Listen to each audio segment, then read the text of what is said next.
Hi అండి, అందరూ ఎలా ఉన్నారు? అందరూ బాగున్నారా? నేనైతే చాలా బాగున్నాను. అనుడికి మీకు ఘన స్వాగతం. ఈరోజు 3 రకాల ఆకుకూరలతోటి వంట అనేది ఏ విధంగా తయారు చేసుకోవాలని చూపించబోతున్నాను.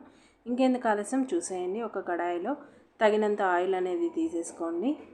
దీంట్లోకి కొంచెం శనగపప్పు అనేది ఎక్కువగా పడుతుంది. మీకు కావాలంటే పెసరపప్పు అయినా వేసుకోవచ్చు. ఈ పోపు దినుసులు అన్నీ వేసేయండి. శనగపప్పు, జీలకర్ర, ఆవాలు, కొంచెం మినపప్పు వేసేసి చక్కగా దూరగా వేగేంత వరకు వేయించుకోండి. ఉల్లిపాయ అనేది 2 ఉల్లిపాయలు కట్ చేసుకొని, మీకు పొడవుగా కావాలన్నా కట్ చేసుకోండి, లేదంటే ఈ విధంగా కట్ చేసుకొని చక్కగా దూరగా వేగేంత వరకు వేయించుకోండి. ఒక 3-4 పచ్చిమిరపకాయలు వేసేసుకోండి. ఇది ఆకుకూర కాబట్టి పచ్చిమిరపకాయలు ఎక్కువగా ఉంటే చాలా బాగుంటుందనే ఉద్దేశంతో వేస్తున్నాను. అలాగే మెంతి పసుపు ఉంటుంది కదా, ఆ పసుపు వేసేసుకోండి. కొంచెం ఉడకడానికి ఉప్పు అనేది వేసేసుకోండి. ఇది కాస్త వేగిన తర్వాత నేను ముందుగానే కట్ చేసి పెట్టుకున్న టమాటా ముక్కలు అనేది ఈ విధంగా వేసేస్తున్నాను. మీరు టమాటా ముక్కలు వద్దు అనుకుంటే చింతపండు రసం అనేది వేసుకోవచ్చు.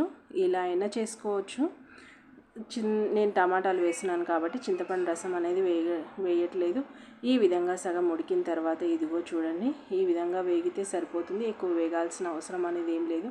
ఈ కూర ఎంతో టేస్టీగా ఉంటుంది. ఇదిగో చూడండి, నేను తోటకూర అలాగే పాలకూర 2 సమాన భాగాలుగా తీసుకున్నాను. అలాగే నా దగ్గర గోంగూర అనేది నేను ఎక్కువగా దొరికినప్పుడు ఈ విధంగా స్టోరేజ్ అనేది చేసుకుంటూ ఉంటాను. ఇది ఉడకబెట్టింది కాబట్టి ఈ 2 రకాల ఆకుకూరలు ఫస్ట్ అయితే వేసేసి వేయించుకోండి. ఎందుకంటే గోంగూర ఆల్రెడీ ఉడికి ఉంది కాబట్టి నేను డీప్ ఫ్రిడ్జ్లో పెట్టుకుంటాను. సంవత్సరం అంతా నిల్వ అదే ఫ్రెష్నెస్గా ఉంటుంది. కాబట్టి ఈ విధంగా రక్తహీనత ఉన్న వాళ్ళు కానీ ఎవరన్నా కానీ ఈ విధంగా కూరని చేసుకోవచ్చు. మనం ఒకటే ఆకుకూర అంటే కూడా మనం తినము కాబట్టి ఈ విధంగా ఎప్పుడైనా ట్రై చేయకపోతే మాత్రం కంపల్సరీగా ట్రై చేయండి. ఎంతో టేస్టీగా ఉంటుంది.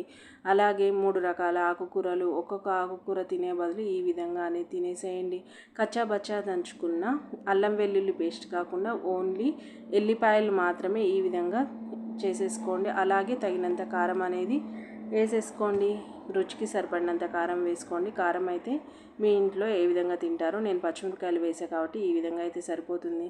అలాగే కొంచెం కొత్తిమీర, కరివేపాకు వేసేసి కలపకుండా కాసేపు మూత అనేది పెట్టేసేయండి. ఆ ఫ్లేవర్ అనేది ఆకుకూరలకి చక్కగా ఇదైపోతుంది. ఇదిగో చూడండి, ఆకుకూరలో ఉన్న నీరు మొత్తం ఈ విధంగా వచ్చేస్తుంది కదా, మనం నీరు పోయాల్సిన అవసరం ఏమీ లేదు. ఇది పిల్లలు తినము అంటారు కదా ఒక్కొక్క ఆకుకూర, ఈ విధంగా చేసేయండి. ఈ ఆకుకూరలే కాదు, ఏవైనా 3 రకాల ఆకుకూరలు వేసి ఈ విధంగా చక్కగా పిల్లలకు అనేది లంచ్ బాక్స్ కానీ చేసి పెట్టండి. మీకు కావాలంటే ఇంకా సన్నగా అయినా చేసుకోవచ్చు. ఇదిగో చూడండి, ఈ గోంగూర ఇలా ఉంటుంది కదా, మా అమ్మ తెచ్చింది కాబట్టి వేస్ట్ చేయడం ఇష్టం లేక ఒక 2 కేజీల గోంగూర అనేది ఈ విధంగా చేసుకుంటున్నాను. ఇదంతా ఒక స్పూనుడు వేసేసాను. ఈ విధంగా వేసేసి చక్కగా కలిపేసేయండి. ఎందుకంటే ఇది లాస్ట్లో వేయడం ఆల్రెడీ ఉడికి ఉంటుంది కాబట్టి ఈ విధంగా నేను అనేది లాస్ట్లో వేస్తున్నాను. ఈ కూర ఎంతో టేస్టీగా ఉంటుంది. అలాగే సింపుల్గా అనేది రెడీ అయిపోయింది కదా. కొంచెం జీలకర్ర, ఆవాలు, మెంతులు అవన్నీ ఉంటాయి కదా, అదనేది మిక్సీ పట్టుకొని పక్కకు పెట్టుకుంటాను. వారానికి ఒకసారి ఇది అనేది వేసేయండి. ఫ్లేవర్ అనేది సూపర్ టేస్టీగా ఉంటుంది. ఇది మీకు ఫ్రైగా కావాలంటే ఫ్రైగా చేసుకోవచ్చు. కొంచెము నీళ్ళులా కావాలంటే కూడా కొంచెం వాటర్ అనేది వేసుకోవచ్చు. ఈ విధంగా మనం ఈ స్టేజ్లో ఉన్నప్పుడు చింతపండు రసం కావాలి అనుకున్నోళ్ళు చింతపండు రసం ఈ స్టేజ్లోనే వేసుకొని కలిపేసుకోవచ్చు. లేదంటే టమాటాలు ఉన్నాయి, అలాగే గోంగూర పులుపు 2 ఉంటాయి కాబట్టి నేను అనేది చింతపండు రసం అనేది వేయట్లేదు. ఎంతో టేస్టీగా ఉండే మన కర్రీ అనేది రెడీ అయిపోయిందండి. నచ్చిందా? నచ్చితే లైక్ చేయండి, షేర్ చేయండి, సబ్స్క్రైబ్ చేసుకోండి. పక్కనే బెల్ అనేది ఉంటుంది, గంట కొట్టేసేయండి. నేను ఏ విధమైన వీడియో పోస్ట్ చేసినా నోటిఫికేషన్ ద్వారా అందుతుంది. Have a nice day. Bye bye.